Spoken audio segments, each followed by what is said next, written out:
Welcome to our channel. తిరుమలలో భక్తుల రద్దీ కొనసాగుతుంది. ఉచిత దర్శనం కోసం కంపార్ట్మెంట్లు అయితే అన్నీ నిండిపోయాయి. కృష్ణతేజ గెస్ట్ హౌస్ వరకు అయితే భక్తులు అయితే క్యూలో వేచి ఉంటున్నారు. సర్వదర్శనం భక్తులకు 22 గంటల నుంచి 23 గంటల సమయం అయితే పడుతుంది.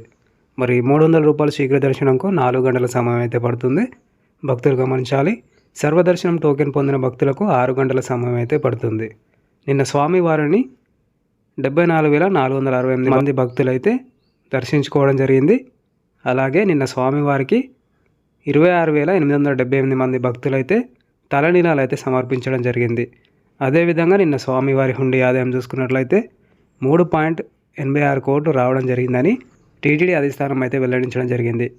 భక్తులకు ముఖ్య గమనిక, దళారులు నమ్మి మోసపోవద్దని టీటీడీ అధిష్టానం అయితే హెచ్చరించడం జరిగింది. మరి ఎవరిని నమ్మరాదు.